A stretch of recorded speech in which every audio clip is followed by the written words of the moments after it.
Welcome to HSBC Build and Grow, a series that focuses on managing finance for business continuity. As financials takes center stage in business continuity conversations, Your Story together with HSBC is proud to present this series, featuring some of the finest minds in the ecosystem to help businesses leverage the financial ingenuity, perspective, and insights from these experts to power their own journey, their own continuity. Naya, thank you so much for joining and from Mumbai, which is completely locked down right now and still. Tell me, what is this time for your business, for Baby Chakra? What is happening right now? So, Shraddha, lots is happening. I think it's an exciting time. It's an unprecedented time. And I think that word has been used a bunch of times now. But it's definitely an unprecedented time for all companies. And I think it's no exception for Baby Chakra as well, right? Hmm. We started off the year, the calendar year, thinking we'd go a certain journey. And I think we've had some interesting twists and turns and bumps along the way. But then, that is what we all sign up for as entrepreneurs, right? Yeah. I think I think two things that are really interesting for us is that Baby Chakra has always been a companion for families on parenting, pregnancy, fertility, childcare, right? And the focus of the conversations has always been around health, wellness, nutrition, immunity, fertility, all of these topics. So I think we've just seen a massive bump in just these conversations, right? And I think that's been extremely exciting because I keep on telling my team we're at a time when we used to have to evangelize people about the importance of these topics, and now you have the Prime Minister of India basically going out and saying build your immunity, eat healthy, take care of yourself, stay safe, practice like hygiene, right? So we Yeah. have this amazing, I think, movement that's happening that's providing us personally a lot of, I think, strong tailwinds. The second thing that's happened is I think we're seeing a very strong inflection point on all things digital, right? And I think especially on the healthcare ecosystem, that digital transformation is extremely exciting. And just to give you a sense, right? I mean, we work a lot with doctors, with HCPs, and with pharma companies, and having them sort of interact with our parent base and our communities, and to help families make like good choices, right? And over the last 3 months, we've had an influx of doctors actually wanting to work with Baby Chakra. So instead of us going out and knocking their doors and saying, do you want to work with us? They are coming in and saying, hey, how can we work together? Right. So Wow. we've actually been creating a bunch of very interesting solutions for both sort of doctor engagement, patient retention, patient engagement, and also sort of doctors who just generally understand how this ecosystem of parents is really thinking and analyzing this space. So yeah, I mean, Wow. absolutely extremely exciting times. Wow. Wow. Very, very happy, very encouraging. Very happy to hear this. And it's so, so encouraging. Tell me, Naya, one of the things I think you'd owe, complete credit for you and your team is that you've been able to build a community. You've been able to build a very distinct, strong community through Baby Chakra. Tell me, what has it meant to build a community? Because it's not easy, it's Yeah. very tough, and and it takes a lot. So tell us, if you have to look back and say, okay, these are some of the things that led to this in such a wonderful way, which you guys were able to do. I mean, Shraddha, given that you have built probably the largest community of entrepreneurs, I mean, I think you would relate to sort of what it takes to Yeah. build out communities, right? But I think there are three very distinct, maybe as I introspect, I think three very distinct sort of lessons, if you will, or sort of insights, if Yeah. you will, I took away. Right. So there is, first of all, I think there's no one way to build a community. I think it depends on who you're building the community for. Right. So, very early on, we were in this rat race of user numbers, badhana hai, get all the users, dow mouse, badhao. And, eventually we look back and we looked at this analysis. We're like, what are we building? Because we're not a social network, right? We're a Yeah. companion to families. We need to be meaningful to them at the point of interaction with them and the point of engagement with them. And we should stand for credibility and trust, right? Yeah. So I think that really was a very big, I think almost like an aha moment, Shraddha, for us. And I think it was one of those moments where you kind of step out of this treadmill that every entrepreneur is running off at a certain time and look at your company and what you're building and who are you building for and what does value mean there, Yeah. right? So I think that was one big insight. And I think the moms community or the parents community is exactly that. It's not a community which, I mean, frankly, it's a very large play. There's no doubt Yeah. about it. Every third family in India pretty much has a child below 5, right? So it's a Yeah. very large play. But the point is not that. The point is it's not a Dao Mao game. It's a game of at the point when you're engaging them, are they really trusting you, right? Yeah. And I believe saying Baby Chakra was my companion through this very critical point in time. So that's the first insight. I think I'll just like, I've been thinking about this as well. I've had time to think about this finally, right? I think the second thing that I think we realized was the community is also a factor of its who is that community, right? And what creates trust. And we realized, of course, having, it's like you walk into a party, you look around and you're like, okay, this person's also there, that person's also there. This party will be fun and will be good and will be trustworthy. I can spend the entire evening and the night in this party, right? So very similarly, we identified those folks, who create trust. And of course, one was the other parents. That's a given. You come in, you see parents engaging, not asking anonymous questions. They're actually asking, divulging their identity, asking very sensitive questions. So you're like, oh, this is a trustworthy, safe Yeah. platform for me.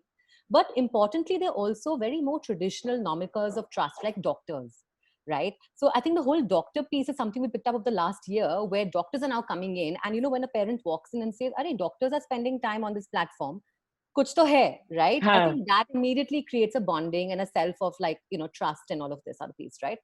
And I think the third piece, which I think is very given, is, a companion or a community is like knowing you intimately, right? That's what really creates that bond. Yeah. And, I think very early on, again, something we worked hard on and we're seeing the benefits of it play out today is the personalization to each family who uses us, right? So it's not like a one size fits all solution. Yeah. You come Mm. in, we take a lot of data from you upfront, a lot of implicit, explicit sort of insights about you that we sort of use to sort of personalize the experience of Baby Chakra along the way, right? And I think that really creates community. So I think those are the three things I sort of, I've been also thinking about this. I'm like, what's really working? So I think these Yeah. three things are really sort of working for us. I have huge respect for what you've built, because it sounds like we all know it's a very large community. We all know that it's a very valuable community from a business perspective also, but also it's a very fluid community, right?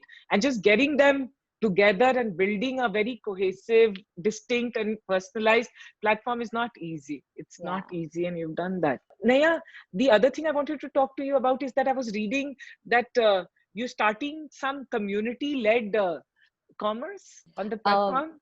so I don't know how that's been represented. It's not necessarily community-led commerce. It's actually community created. So I'll tell you what, maybe that context has been nicely sort of twisted and sort of interpreted to be, right, as usual.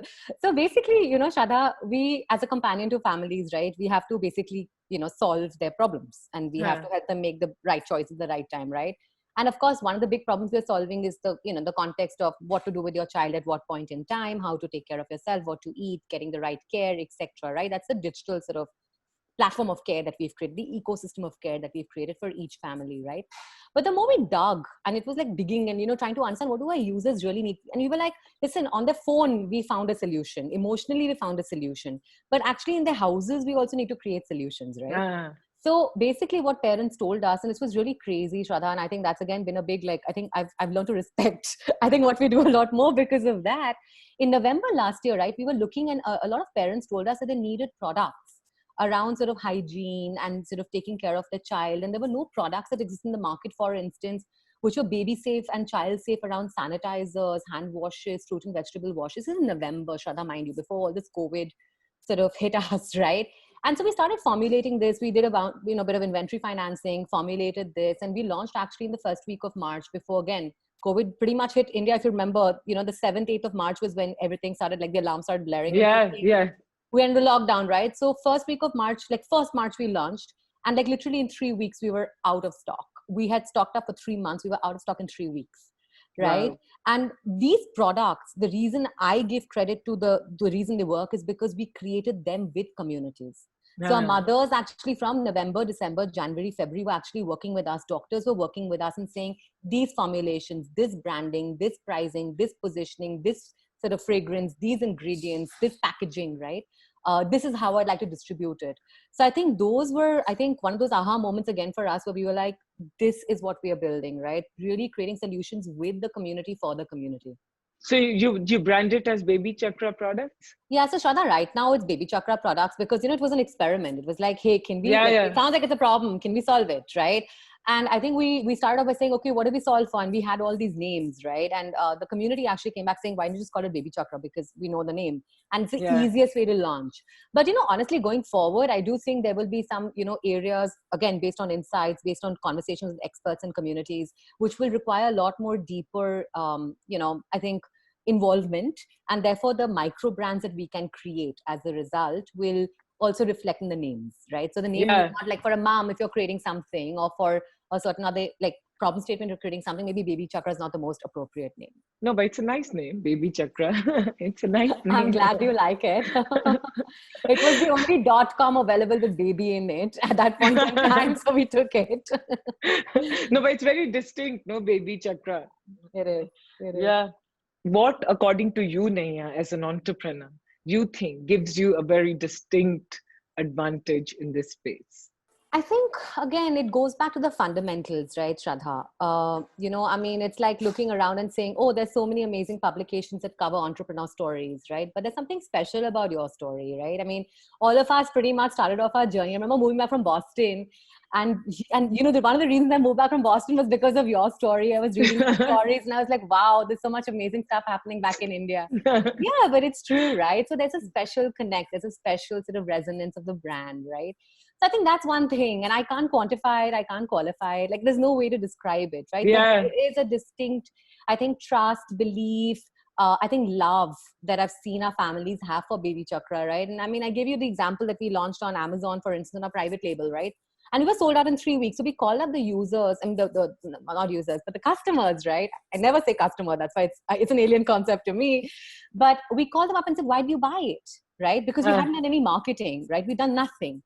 And they were like, because it's BabyChakra, right? So there's something so interesting and so differentiated about, and I've learned to respect it a lot more now, like about the brand.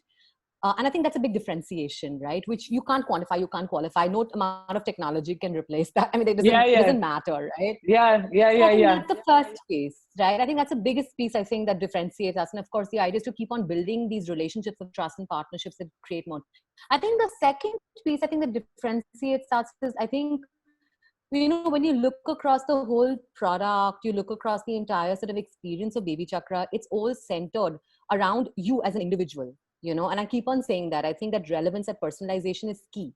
A lot of it is created by, of course, our tech stack and the algos that learn along the way. But a lot of it is also just created by the fact that we just worked and heard so many mothers, like millions of mothers of the last couple of years. So we kind of like intuitively like sort of predict what they need, right? And I think that experience is very, very differentiated. Yeah. Somewhere I think there should be a huge premium and quantification to what you were saying. Like, and I think we both recognize that trust and care and empathy and genuine authenticity of the brand, because I think that it stands the test of time, if one can say. What are some of the things that you're planning now? It's a very different world that we are living in. So tell me some of the key learnings that you've had as a business in the last few months, and what are some of the things that you're planning in the current new normal, if one may say.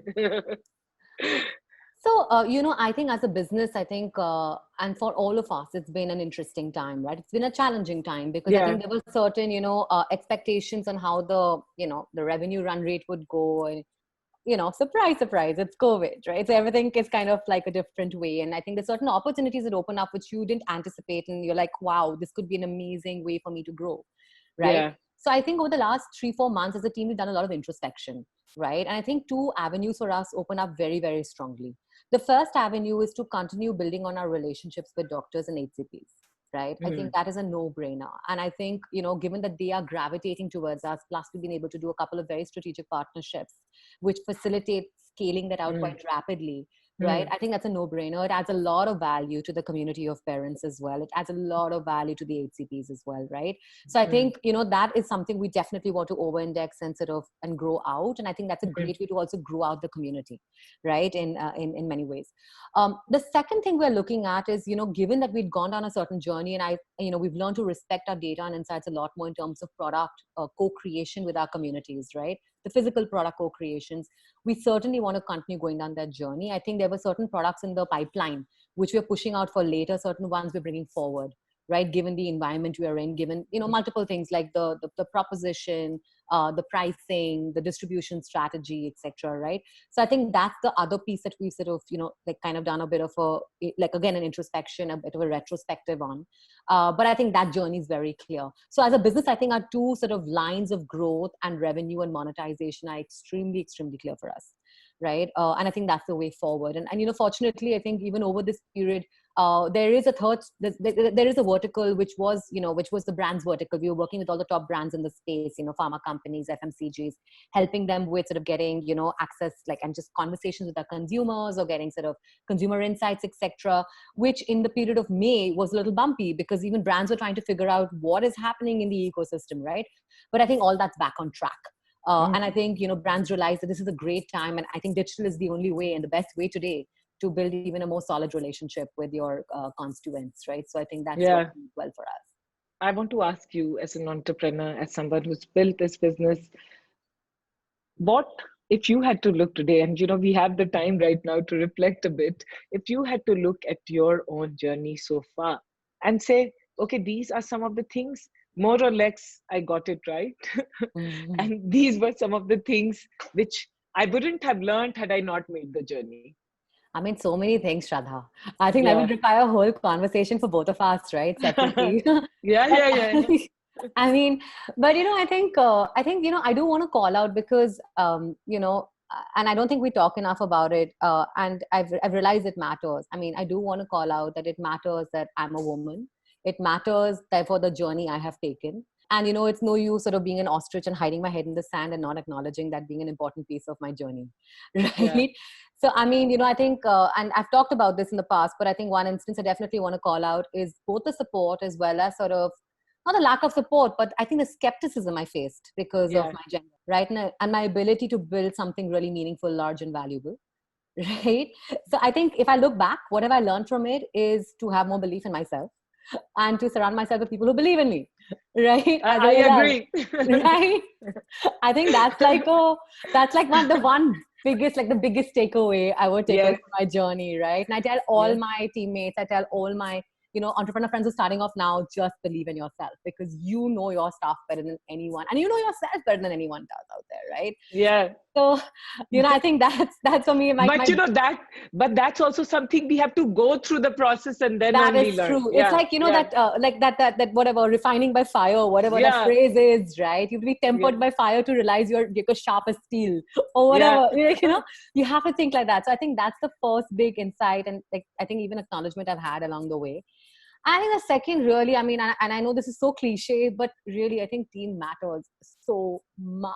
And when I talk about team, it's not only about the operating team and the team that's building with you, but also your team of investors, your team of partners, your team of well-wishers, right? A team of fellow entrepreneurs who are peers to you, who are building with you in this journey. The conversations you have with them keep you sane, right? Yeah. So your team, like the team that's really working with you to make you successful, to champion you, to talk about you, right? Yeah. It's critical. Yeah. So, yeah, I think these are the two things I'd really take away. And if you had to tell to all the young, new entrepreneurs just getting started, one from something that you wish you had got it right and someone would have told you, besides the belief. So, honestly, I do think like way back in 2017, 2018, we were pushed, and I'm fully responsible for that push. Like I told you, right? I mean, this whole thing about just scale, right? All of us. Right. It was all of us. But I mean, the point is, I got sucked into it, right? And I will call it out in the open, right? This whole thing about scale for the sake of numbers, for the sake of like just showing growth, right? Yeah. I think, and it always felt a little alien to me. But, I was like, no, maybe I'm just like, maybe I'm wrong, right? Because everyone's right. Everyone can't be wrong. So maybe I'm wrong. Everyone is so confident around it, right? Exactly, right? I mean, so I think that is the one thing I think, like, in future, this is one instance, right? In future, I'm sure there'll be like 5 other instances like this, right? Which are like, and I think always staying true to your, like, what you believe will create value, being open, being flexible, being like listening, right? Yeah. But then filtering and then being true to what you believe creates value and creates genuine value for who you're building for. Wow, Mm. wow. It feels like I'm talking to myself. For everyone watching this, Naya, if you have to say, what's the big, big dream that you are seeing with Baby Chakra? So I mean, Shraddha, the idea, and I moved back to India, and I've spent like, I think probably like, and my team has spent the best years of their lives building this, right? And I think that the vision here is to really, really be a companion to families in India, and then over time across the world, right? Through their journey of what is probably the most critical life stage you face as a human being, right? The journey of fertility, the journey of pregnancy, the Yeah, journey of childcare, because it is a journey where, I mean, you kind of go back to the roots of what it means to be an individual, to have a certain construct where you are changing, right? yeah, Life as it changes. And especially for women, I think it changes a lot. So it's important to preserve your identity, but it's also important to acknowledge the change, and therefore to have someone to support you through that change. So if we can yeah. be a companion to families across India, raise the next generation of happy, healthy Indian moms and kids, and then scale it across the world, I mean, I'd go to sleep and I'd say peak potential achieved. Wow. Wow. And we all hope that you achieve this, because in your success would be the success of the country, of people, of mothers, right? Of families. Naya, tell us about your fundraising journey, because you've built a very distinct brand and you have also got good investors. Tell us what excited them, because, and again, I'm asking this to you for all the potential opportunities which entrepreneurs would be looking at, and people would be looking at raising money, and they can learn from you. Yeah. So, I mean, I think, Shraddha, I talked about this a little bit earlier when I said your team is most critical. And when I talked about team, I meant the team of investors and partners as well, who believe in you, right? And who believe in Yeah. what you're looking to build, right? I think, the promise of building out something for parents in India when I was starting off was a very sort of obtuse promise, right? No one really understood. And they were, I mean, people were looking at me and you've come back after this amazing set of experiences, professional, education wise, to build out like what, a blog? Like, and I was like, even if it's a blog and it's successful and creating the impact it is, I'll be very happy, right? I mean, but you had to like, you to really sort of evangelize. And I think today the Yes. opportunity needs no evangelization, right? Yes. So I think for a lot of entrepreneurs out there, you might be facing walls, you might be facing sort of, you might be hitting your head against the wall saying, I see the opportunity no one else does. But guess what? I mean, if you're seeing an opportunity, and if, I mean, of course, you're able to quantify it, you're able to sort of triangulate smartly with your user base and, like look at this objectively as well with a few people you trust, and it exists. I mean, those are the opportunities really worth going after. You will face situations where there will be, counterintuitive bets that you as an entrepreneur really believe in. And I think that's really where the value can be created.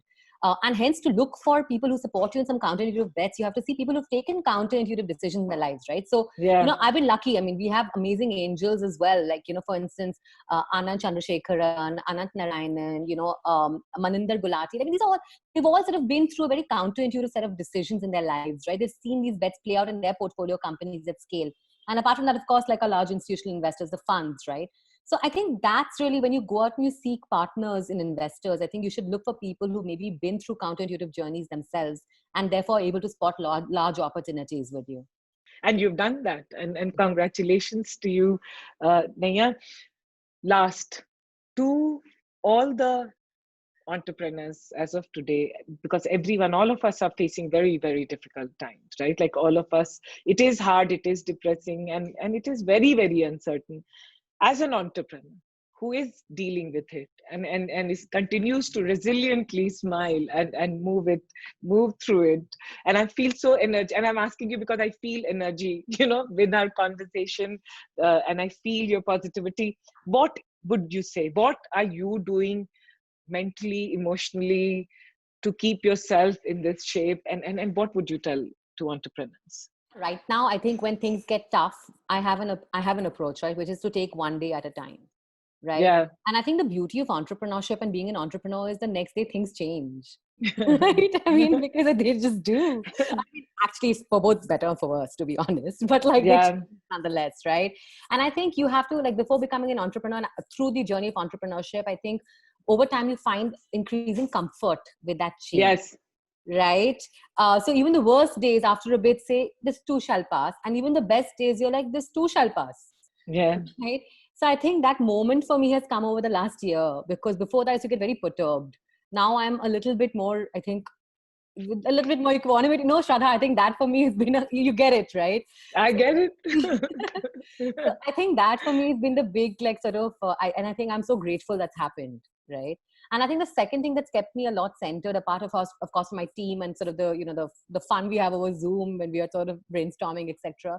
I had a child about 15 months back, right? Wow. And her name is Congrats. Arya. Yeah, she's a joy, right? And I think when I look at her, I just feel like it's not like my life revolves around her at all. I'm not one of those mothers, to be honest. And I don't know if it's bad for business that I'm saying it so loudly and openly, right? But I am someone who really believes that, for her to be happy, I need to be happy, right? Absolutely. So, Absolutely. so I think, I have had to, therefore, for her and for myself, find ways to what gives me joy and happiness, over index on those, and to kind of outsource the rest that don't give me joy and happiness for the most part, Wow. as much as I can have it happen. So yeah, I think that's just my, not advice, but it's my experience and No, no, but philosophy. this is so powerful. This is so powerful.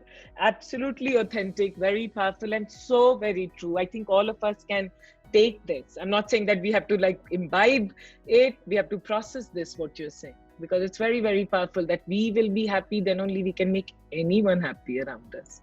So thank you.